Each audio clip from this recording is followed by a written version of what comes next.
ಸ್ವಾಮಿ ಕೊರಗಜ್ಜ. ಓಂ ನಮ ಭಗವತಿ ವಾಸುದೇವಾಯ. ನನ್ನ ಆರಾಧ್ಯ ದೇವರ ಕೊರಗಜ್ಜ ಹಾಗೂ ಮಹಾವಿಷ್ಣು ಮಹಾದೇವರ ಅನುಗ್ರಹ ಸದಾ ನಿಮ್ಮ ಮೇಲಿರಲಿ ಅಂತ ಪ್ರಾರ್ಥಿಸ್ತೀನಿ. ನಿಮ್ಮ ವ್ಯಕ್ತಿಯ ಮನಸ್ಸಿನಲ್ಲಿ ಏನುಂಟು? ಅವರು ನಿಮ್ಮ ಲೈಫಲ್ಲಿ ರಿಟರ್ನ್ ಬರ್ತಾರಾ ಅಥವಾ ಅವರು ಮುಂಚೆ ಇದ್ದ ಥರವೇ ಸರಿ ಹೋಗ್ತಾರಾ? ಈ ಸಂಬಂಧದಲ್ಲಿ ಪದೇ ಪದೇ ಸಮಸ್ಯೆ ಆಗ್ತಾ ಉಂಟು. ಏನು ಮಾಡಬೇಕು ಅಂತ ನಿಮಗೆ ಗೊತ್ತಿಲ್ಲ ಅಂದರೆ ಈ ರೀಡಿಂಗ್ ನಿಮಗಾಗಿ. ಇದು ಜನರಲ್ ರೀಡಿಂಗ್ ಆಗಿರುತ್ತೆ. ಪರ್ಸ್ನಲ್ ರೀಡಿಂಗ್ ಬೇಕು ಅಂದರೆ ನೀವು ಕಮೆಂಟಲ್ಲಿ ಹೇಳಿ. ಪರ್ಸ್ನಲ್ ರೀಡಿಂಗಿಗೆ ನೀವು ಅಮೌಂಟ್ ಪೇ ಮಾಡಬೇಕಾಗುತ್ತೆ. ಅದು ನಿಮ್ಮದೇ ಆಗಿರುತ್ತೆ ರೀಡಿಂಗ್. ಇದು ಜನರಲ್ ಆಗಿರುತ್ತೆ. ಹಾಗೆಯೇ ಪ್ರೀತಿಯನ್ನು ಆಕರ್ಷಣೆ ಮಾಡಲಿಕ್ಕೆ ರೋಸ್ ಕ್ರಾಸ್ ಅನ್ನೋ ಒಂದು ಬ್ರಾಸ್ಲೈಟ್ ಸಿಗುತ್ತೆ. ಅದು ತುಂಬ ಸಹಾಯ ಮಾಡುತ್ತೆ. ಅದು ನಿಮಗೆ ಪಾಸಿಟಿವ್ ವೈಬ್ರೇಷನ್ ಎನರ್ಜಿ ಸಿಗುತ್ತೆ. ಯಾರಿಗಾದರೂ ಬೇಕು ಅಂದರೆ ಎನರ್ಜಿ ಪಾಸ್ ಮಾಡಿ ಕೊಡ್ತೇನೆ. ಹಾಗೆಯೇ ಹಣಕಾಸಿಗೆ ಸಂಬಂಧಿಸಿದ ಸಮಸ್ಯೆ ಅಥವಾ ಮಾಟ ಮಂತ್ರ ವಶೀಕರಣ ಸಮಸ್ಯೆಗಳು ಏನೇ ಇದ್ರೂ ನೀವು ನನ್ನ ಜೊತೆ ಶೇರ್ ಮಾಡಬಹುದು. ನಾನು ಎನರ್ಜಿ ಪಾಸ್ ಮಾಡಿ ನಿಮಗೆ ಬ್ರಾಸ್ಲೈಟ್ ರೆಡಿ ಮಾಡಿ ಕೊಡ್ತೇನೆ. ಅದು ನಿಮಗೆ ಯಾವ ಥರ ಏನು ಮಾಡಬೇಕು ಅಂತಲೂ ಹೇಳ್ತೀನಿ. ಹಾಗೆಯೇ ಪರ್ಸನಲ್ ರೀಡಿಂಗ್ಗೆ ನೀವು ಅಮೌಂಟ್ ಪೇ ಮಾಡಬೇಕಾಗುತ್ತೆ. ಅದಕ್ಕೆ ಒಂದು ಅಮೌಂಟ್ ಇರುತ್ತೆ ಇಷ್ಟೇ ಅಂತ. ಸೊ ಅವರ ಹೆಸರನ್ನು, ನಿಮ್ಮ ಹುಡುಗ ಅಥವಾ ನಿಮ್ಮ ಹುಡುಗಿ ಅವರ ಹೆಸರನ್ನು 7 ಟೈಮ್ಸ್ ಹೇಳಿಬಿಟ್ಟು ಪ್ರಾರ್ಥನೆಯನ್ನು ಮಾಡಿಕೊಂಡು ಈ ರೀಡಿಂಗ್ ನೋಡಿ. ಪಾಸಿಟಿವ್ ಆಗಿರಿ.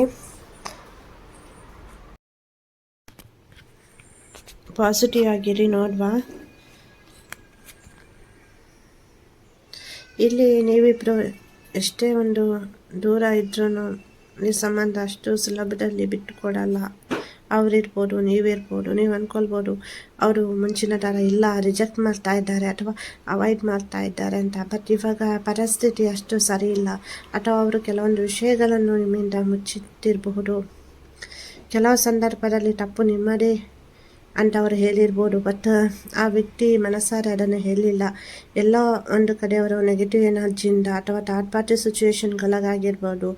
ಥರ್ಡ್ ಪಾರ್ಟಿ ಸಿಚುವೇಶನ್ ಅಂದರೆ ಬೇರೆ ಹುಡುಗ, ಬೇರೆ ಹುಡುಗಿ, ಬೇರೆ ಹೆಂಗಸು, ಬೇರೆ ಗಂಡಸು, ಅಥವಾ ಅವರ ಫಿನಾನ್ಷಿಯಲ್ ಕಂಡೀಷನ್ ಇರ್ಬೋದು, ಪೇರೆಂಟ್ಸ್ ಅಥವಾ ಫ್ಯಾಮಿಲಿ ರಿಲೇಟೆಡ್ ಸಮಸ್ಯೆ, ಅಥವಾ ಎಲ್ಲ ಒಂದು ಕಡೆ ಅವರು ನಿಮಗೆ ಪರ್ಫೆಕ್ಟ್ ಮ್ಯಾಚ್ ಅಲ್ಲ ಅನಿಸಿ ಸೊ ನೀವಾಗಿ ಅವರಿಂದ ದೂರ ಆಗಬೇಕು ಅಂದರೆ ಅವರಾಗಿ ನಿಮ್ಮಿಂದ ದೂರ ಆಗೋಕ್ಕಿಂತ ಸೊ ನೀವಾಗೇ ಅವರ ಮಾತಿನಿಂದ ಅವ್ರು ನನಗೆ ಇಷ್ಟ ಇಲ್ಲ, ಸೊ ನೀವು ಈ ಥರ ಎಲ್ಲ ನನಗೆ ಹೇಳ್ತೀರಿ, ನೀವಾಗೇ ಡೌಟ್ ಮಾಡ್ತೀರಿ ಅಂತ ಅವರಿಗೆ ಬರಬೇಕು. ಸೊ ಅದಕ್ಕೆ ಅವರು ಅಂದರೆ ಅವರಿಗಿಂತ ಬೆಟರ್ ಪರ್ಸನ್ ಹುಡುಗಿ ಅಥವಾ ಹುಡುಗ ನಿಮಗೆ ಸಿಗ್ತಾರೆ. ಎಲ್ಲ ಒಂದು ಕಡೆ ಅವರು ಮ್ಯಾಚ್ ಅಲ್ಲ, ಪರ್ಫೆಕ್ಟ್, ನಿಮ್ಮನ್ನು ಖುಷಿಯಾಗಿ ನೋಡ್ಕೊಳ್ಳಿಕ್ಕೆ ಆಗ್ತಾ ಇಲ್ಲ. ಅಥವಾ ಎಷ್ಟೇ ಪ್ರೀತಿ ತೋರಿಸಿದ್ರು ಅವರು, ಅಥವಾ ನೀವು ಎಷ್ಟೇ ಪ್ರೀತಿ ತೋರಿಸಿದ್ರು ಎಲ್ಲ ಒಂದು ಕಡೆ ಸಮಸ್ಯೆ ಆಗ್ತಾ ಉಂಟು. ಅದು ಕಾಸ್ಟ್ ರಿಲೇಟೆಡ್ ಇರ್ಬೋದು, ಅಥವಾ ಹಣಕಾಸಿನ ವಿಷಯ, ಅಥವಾ ಮನೆಯಲ್ಲಿ ಒಪ್ಪದೇ ಇರ್ಬೋದು. ನೀವು ಯಾವ ಥರ ಒಪ್ಪಿಸಬೇಕು ಅಂತ ನಿಮಗೆ ಐಡಿಯಾ ಇಲ್ಲದೇ ಇರ್ಬೋದು, ಅಥವಾ ಭಯ ಇರ್ಬೋದು. ಮನೆಯಲ್ಲಿ ಏನು ಮಾಡ್ತಾರೋ, ಯಾವ ಥರ ಇದನ್ನು ರೆಸೆಪ್ಟ್ ಮಾಡ್ಕೊತಾರ ಅನ್ನೋದು. ಈ ರಿಲೇಷನ್ಶಿಪ್ಪಲ್ಲಿ ತುಂಬ ಆಸೆ ಕನಸು ಉಂಟು. ಬಟ್ ಯಾವುದೂ ಕೂಡ ಆಗ್ತಾ ಇಲ್ಲ. ಅಥವಾ ಬೇರೆ ಯಾರದ್ದು ಮಾತು ಕೇಳಿ ಅವರು ನಿಮ್ಮಿಂದ ದೂರ ಇರ್ಬೋದು. ಅಥವಾ ಎಲ್ಲೋ ಒಂದು ಕಡೆ ಅವರ ಮನಸ್ಸಿಗೆ ನೆಮ್ಮದಿ ಇಲ್ಲ, ಖುಷಿ ಇಲ್ಲ ಈ ಸಂಬಂಧದಲ್ಲಿ ಅಂತ ಅವ್ರು ಅಂದ್ಕೊಳ್ತಾ ಇರ್ಬೋದು. ಏನಕ್ಕಂದರೆ ನನ್ನಿಂದಾಗಿ ಎಲ್ಲ ಒಂದು ಕಡೆ ತಪ್ಪಾಗಿದೆ, ಆ ತಪ್ಪನ್ನು ಸರಿ ಮಾಡ್ಕೊಳ್ಬೇಕು ಅಂತ ಅವರು ಪ್ರಯತ್ನ ಮಾಡ್ತಾ ಇರ್ಬೋದು.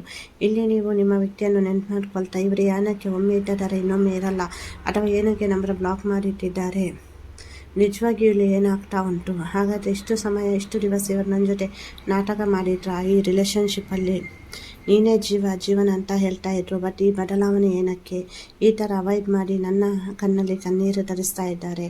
ಸೊ ಇದರಿಂದ ನನ್ನ ಹುಡುಗಿಗೆ ಅಥವಾ ನಮ್ಮ ಹುಡುಗನಿಗೆ ಏನು ಯೂಸ್ ಇದೆ ಅಂತ ನೀವು ಆಲೋಚನೆ ಮಾಡ್ತಾ ಇರ್ತೀರ. ತುಂಬ ಭಯ. ನೀವು ಅವರನ್ನು ತುಂಬ ಪ್ರೀತಿಸ್ತೀರಾ, ಅವರು ಕೂಡ ಪ್ರೀತಿಸ್ತಾರೆ, ಇಲ್ಲ ಅಂತ ಇಲ್ಲ. ಬಟ್ ಇಲ್ಲಿ ಕೆಲವರಿಗೆ ಮಾತ್ರ ಥರ್ಡ್ ಪಾರ್ಟಿ ಸಿಚುವೇಶನ್ಗೆ ಒಳಗಾಗಿದ್ದಾರೆ. ಬೇರೆ ಸಂವಹನ ಅಂದರೆ ಅಲ್ಲಿ ಏನೋ ನೆಗೆಟಿವ್ ಎನರ್ಜಿ ಪಾಸ್ ಆಗಿತ್ತು, ಸಂವಹನಕ್ಕೆ ಒಳಗಾಗಿ ಆ ಥರ ಆಗಿದೆ. ಬಟ್ ಇಲ್ಲಿ ನಿಮ್ಮನ್ನು ಕಳೆದುಕೊಳ್ಳುವಂತಹ ಭಯ ಅವರಿಗೂ ಉಂಟು. ಅತಿಯಾಗಿ ನೀವು ಪ್ರೀತಿ ಕಾಳಜಿ ತೋರಿಸಿದಾಗ ಸೊ ಎಲ್ಲ ಒಂದು ಕಡೆ ಪ್ರೀತಿಯನ್ನು ಉಳಿಸ್ಕೊಳ್ತೇನಾ ಇಲ್ವಾ, ಏನಾಗುತ್ತೋ ಏನೋ, ಮುಂದೆ ನಾನು ಯಾವ ಥರ ಈ ಸಿಚುವೇಶನನ್ನು ರಿಸೀವ್ ಮಾಡೋದು ಅಥವಾ ಏನು ನಿರ್ಧಾರ ಮಾಡೋದು. ಕೆಲವೊಂದು ಸಲ ಅವರು ನಿಮ್ಮ ಬಗ್ಗೆ ತುಂಬ ಅತಿಯಾಗಿ ಆಲೋಚನೆ ಮಾಡ್ತಾರೆ. ಸೊ ಯಾವತ್ತೂ ನಿಮ್ಮನ್ನು ಬಿಟ್ಟುಕೊಡುವಂತಹ ಮಾತಿಲ್ಲ ಅದು ಎಂಥದ್ದೇ ಒಂದು ಸಮಯದಲ್ಲಿ. ಬಟ್ ನಿಮ್ಮನ್ನು ಕೇರ್ ಮಾಡ್ತಾರೆ, ಪ್ರೀತಿ ಮಾಡ್ತಾರೆ. ಕೆಲವೊಂದು ಸಲ ನಿಮ್ಮನ್ನು ಸೀಕ್ರೆಟಾಗಿ ವಾಚ್ ಮಾಡ್ತಾರೆ. ಅತಿಯಾದ ಪ್ರೀತಿ, ಅತಿಯಾದ ಪ್ರೊಸೆಸಿವ್ನೆಸ್ ಎಲ್ಲನೂ ಉಂಟು ಈ ಪ್ರೀತಿಯಲ್ಲಿ. ಸೊ ಇದೊಂದು ಪ್ಯೂರ್ ಸೋಲ್ಮೇಟ್ ಕನೆಕ್ಷನ್. ಮತ್ತು ಕೆಲವರದ್ದು ಮಾತ್ರ ಇಲ್ಲಿ ಟ್ವಿನ್ ಫ್ಲೇಮ್ ಜರ್ನಿ. ಸೊ ಇಲ್ಲಿ ಇವಾಗ ಈ ಪರಿಸ್ಥಿತಿ ಅಷ್ಟು ಫೇವರೇಬಲ್ ಆಗಿಲ್ಲ. ಸೊ ಎಲ್ಲ ಒಂದು ಕಡೆ ಸಿಹಿಗಾಲಿ ಇಟ್ಟ ಹಾಗೆಯೇ ಬಿರುಗಾಲಿ ಬೀಸಿದ ಅನುಭವ ಸಡನ್ ಆಗಿದೆ. ಅಂದರೆ ಮುಂಚೆ ತುಂಬ ನೀವು ಒಂದು ರೀತಿಯಲ್ಲಿ ಒಳ್ಳೆಯ ಸಂಬಂಧ, ಇವಾಗ ಕೂಡ ಪ್ರೀತಿಯಲ್ಲಿ ಪ್ರಾಬ್ಲಮ್ ಇಲ್ಲ. ಬಟ್ ಏನಂದರೆ ಅದನ್ನು ಎಕ್ಸ್ಪ್ರೆಸ್ ಮಾಡುವ ರೀತಿ, ಅತಿಯಾದ ಸಿಟ್ಟು, ಅತಿಯಾದ ಕೋಪ, ಅಥವಾ ಎಲ್ಲೋ ಒಂದು ಕಡೆ ಅವರು ನಿಮ್ಮ ಮಾತಿಗೆ ವಿರುದ್ಧವಾಗಿ ನಡ್ಕೊಳ್ತಾ ಇರ್ಬೋದು, ಅಥವಾ ಎಲ್ಲೋ ಸಮಸ್ಯೆ ಆಗಿದೆ ಇಲ್ಲಿ. ಈ ಸಿಚುವೇಶನ್ ಇಂಪ್ರೂವ್ಮೆಂಟ್ ಆಗುತ್ತೆ, ಬಟ್ ನೀವಿಲ್ಲಿ ತಾಳ್ಮೆಯಿಂದ ಇರಬೇಕಾಗುತ್ತೆ. ಮತ್ತು ಇಲ್ಲಿ ಅತಿಯಾದ ಭಯ ನಿಮ್ಮನ್ನು ಕಾಡ್ತಾ ಉಂಟು. ಈ ಸಂಬಂಧ ಇರುತ್ತಾ ಇಲ್ವಾ, ಅವರು ನನ್ನ ಜೊತೆ ಇರ್ತಾರಾ, ನಮ್ಮ ಮ್ಯಾರೇಜ್ ಆಗುತ್ತಾ, ಅಥವಾ ಈ ಸಂಬಂಧ ಉಳಿಯುತ್ತಾ ಇಲ್ವಾ ಅಂತ. ಇದು ಜನರಲ್ ರೀಡಿಂಗ್ ಆಗಿರುತ್ತೆ. ಪರ್ಸನಲ್ ರೀಡಿಂಗ್ ಬೇಕು ಅಂದರೆ ಕಮೆಂಟಲ್ಲಿ ಹೇಳಿ, ಅದಕ್ಕೆ ನೀವು ಅಮೌಂಟ್ ಪೇ ಮಾಡಬೇಕಾಗುತ್ತೆ. ಸೊ ನಿಮ್ಮ ಸ್ವಂತ ಅಕ್ಕ ಅಂತ ತಿಳ್ಕೊಳ್ಳಿ, ಹೆಸಿಟೇಟ್ ಮಾಡಬೇಡಿ. ಯಾವ ಥರ ಇವ್ರ ಜೊತೆ ಶೇರ್ ಮಾಡೋರು, ಸೊ ಯಾವ ಥರ ಇವರು ನಮ್ಮ ಜೊತೆ ಮಾತನಾಡ್ತಾರಾ, ಏನು ಅಂದ್ಕೊಳ್ತಾರ, ಸೊ ಅದೆಲ್ಲ ಬೇಡ. ಸೊ ನಾನು ಪ್ರತಿಯೊಂದು ರಿಲೇಷನ್ಶಿಪ್ಗೂ ರೆಸ್ಪೆಕ್ಟ್ ಕೊಡ್ತೇನೆ, ನಿಮ್ಮ ಮನಸ್ಸನ್ನು ನಾನು ಅರ್ಥ ಮಾಡ್ಕೊಳ್ತೇನೆ. ಸೊ ಹೆಸಿಟೇಟ್ ಮಾಡ್ಕೊಳ್ಬೇಡಿ ಯಾವ ಥರ ಶೇರ್ ಮಾಡೋರು ಇವ್ರ ಜೊತೆ ಅಂತ. ನಿಮ್ಮ ಸ್ವಂತ ಅಕ್ಕ ಅಂತ ತಿಳ್ಕೊಳ್ಳಿ, ಪಾಸಿಟಿವ್ ಆಗಿರಿ. ಮತ್ತು ಇಲ್ಲಿ ಮೇಯ್ನಾಗಿ ನೀವು ತುಂಬ ವೀಕ್ ಆಗ್ತಾ ಇದ್ದೀರಾ. ಸೊ ಈ ಅಮಾವಾಸ್ಯೆ ದಿನಗಳಲ್ಲಿ, ಇವತ್ತು ಅಮಾವಾಸ್ಯೆ, ಅತಿಯಾಗಿ ಕೂದಲನ್ನು ಬಿಟ್ಕೊಂಡು ಓಡಾಡೋದು ಅಥವಾ ಬ್ಲ್ಯಾಕ್ ಡ್ರೆಸ್ ವೇರ್ ಮಾಡೋದು. ಆದಷ್ಟು ನೀವು ಮದುವೆ ಆಗಿಲ್ವಾ, ರಿಲೇಷನ್ಶಿಪ್ಪಲ್ಲಿದ್ದೀರಾ, ಕಪ್ಪು ಡ್ರೆಸ್ ಹೆಣ್ಮಕ್ಳು ಇರ್ಬೋದು ಗಂಡ್ಮಕ್ಳು ಇರ್ಬೋದು, ಸ್ಪೆಷಲಾಗಿ ಗಂಡ್ಮಕ್ಳು ಬ್ಲ್ಯಾಕ್ ಡ್ರೆಸ್ಸನ್ನು ಅವಾಯ್ಡ್ ಮಾಡಿ. ಬ್ಲ್ಯಾಕ್ ಡ್ರೆಸ್ ಬೇಡ. Pant okay, but pant, shirt, so salwar full black ಬೇಡ. ಹೆಣ್ಮಕ್ಳು ಮ್ಯಾಕ್ಸಿಮಮ್ ಅವಾಯ್ಡ್ ಮಾಡಬೇಕು, ಬ್ಲ್ಯಾಕ್ ಡ್ರೆಸ್ ಬೇಡ. ಸೊ ಬೇರೆ ಕಲರನ್ನು ಹಾಕಿ. ಮ್ಯಾರೇಜ್ ಆದ ನಂತರ ಪರವಾಗಿಲ್ಲ, ಬಟ್ ಬ್ಲ್ಯಾಕ್ ಇದು ತುಂಬ ನೆಗೆಟಿವ್ ಎನರ್ಜಿ ಸುತ್ತಮುತ್ತಲಿದ್ದರೆ ಅದು ಆಕರ್ಷಣೆ ಆಗುತ್ತೆ. ಹಾಗಾಗಿ ಪದೇ ಜಗಳ ಆಗೋದು, ಮೂಡು ಒಂಥರ ಆಗೋದು, ಒಮ್ಮೆ ಖುಷಿ ಇದ್ದರೆ ಇನ್ನೊಮ್ಮೆ ಮೂಡ್ ಸ್ವಿಂಗ್ ಆಗೋದು, ಅದೆಲ್ಲ ಆಗುತ್ತೆ. ಹಾಗಾಗಿ ಸೊ ನೆಗೆಟಿವ್ ಎನರ್ಜಿ ಪಾಸ್ ಆಗುತ್ತೆ ನಿಮಗೆ, ಅಂದರೆ ಅದು ಆಕರ್ಷಣೆ ಆಗುತ್ತೆ ನಿಮಗೆ. ಅದಕ್ಕೋಸ್ಕರ ಬೇಡ, ಬ್ಲ್ಯಾಕ್ ಡ್ರೆಸ್ಸನ್ನು ಅವಾಯ್ಡ್ ಮಾಡಿ. ಆದಷ್ಟು ಪಾಸಿಟಿವ್ ಆಗಿರಿ. ಹಾಗೆಯೇ ಅತಿಯಾಗಿ ಆಲೋಚನೆ ಮಾಡೋರು, ಕಣ್ಣೀರು ಹಾಕೋದು, ದುಃಖ ಪಡೋದೆಲ್ಲ ಬೇಡ. ಸೊ ಆದಷ್ಟು ನಾನು ಪ್ರೀತಿಸಿದ ಹುಡುಗ, ನನ್ನ ಪ್ರೀತಿ ನನಗೆ ಸಿಗುತ್ತೆ, ನನ್ನ ಹುಡುಗಿ ನನಗೆ ಸಿಗ್ತಾರೆ, ನನಗೆ ಡಿವೈನ್ ಏಂಜಲ್ಸ್ ಮೇಲೆ ನಂಬಿಕೆ ಉಂಟು, ನಾನು ಸರಿಯಾದ ಮಾರ್ಗದಲ್ಲಿದ್ದೇನೆ, ನಾನು ಸರಿಯಾದ ಪ್ರೀತಿಯಲ್ಲಿದ್ದೇನೆ. ಸೊ ನನಗೆ ಎಲ್ಲವೂ ಒಳ್ಳೆಯದೇ ಆಗುತ್ತೆ. ಇವತ್ತಲ್ಲ ನಾಳೆ ನನ್ನ ಪ್ರೀತಿಯಲ್ಲಿರುವಂಥ ಸಮಸ್ಯೆ ಸರಿ ಹೋಗುತ್ತೆ. ಸೊ ಆ ಥರ ಒಂದು ಪಾಸಿಟಿವ್ ಮನೋಭಾವನೆಯಲ್ಲಿ 100% ನಿಮ್ಮ ಪ್ರೀತಿ ಸರಿ ಹೋಗುತ್ತೆ, ಏನೇ ಸಮಸ್ಯೆ ಇದ್ರೂ. ಇದು ಜನರಲ್ ರೀಡಿಂಗ್ ಆಗಿರುತ್ತೆ. ಪರ್ಸನಲ್ ರೀಡಿಂಗ್ ಬೇಕು ಅಂದರೆ ಕಮೆಂಟಲ್ಲಿ ಹೇಳಿ. ಹಾಗೆಯೇ ಯಾರಿಗಾದ್ರೂ ರೋಸ್ ಕ್ರಾಸ್ ಬ್ರಾಸ್ಲೆಟ್ ಬೇಕು ಅಥವಾ ಮನಿ ಅಟ್ರಾಕ್ಷನ್ ಬ್ರಾಸ್ಲೆಟ್ ಬೇಕು ಅಂದ್ರೂ ಹೇಳಿ.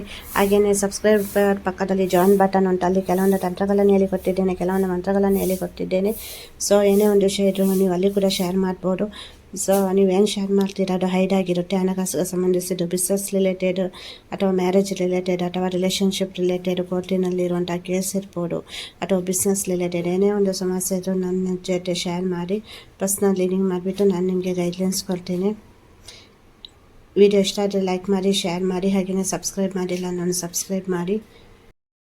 ಯಾರಿಗಾದ್ರೂ ಪರ್ಸನಲ್ ಪ್ರಾರ್ಥನೆ ಬೇಕು ಅಂದರೆ ಹೇಳಿ. ಪರ್ಸನಲ್ ಪ್ರಾರ್ಥನೆ ಫ್ರೀ ಆಗಿರುತ್ತೆ. ನನ್ನ ಒಂದು ಪ್ರಾರ್ಥನೆಯಿಂದ ನಿಮ್ಮ ಸಮಸ್ಯೆ ಪರಿಹಾರ ಆಗುತ್ತೆ ಅಂದರೆ ಅದಕ್ಕಿಂತ ಖುಷಿ ಸಂತೋಷ ನನಗೆ ಬೇರೆ ಯಾವುದೂ ಕೂಡ ಇಲ್ಲ. ಇವತ್ತಿನ ವಿಡಿಯೋ ರೀಡಿಂಗ್ ನಿಮಗೆ ಅನ್ವಯ ಆಯಿತು ಅಂದರೆ ಅನ್ವಯ ಆಯಿತು ಅಂತ ಹೇಳಿ. ಎಲ್ಲರಿಗೂ ಒಳ್ಳೆಯದಾಗಲಿ.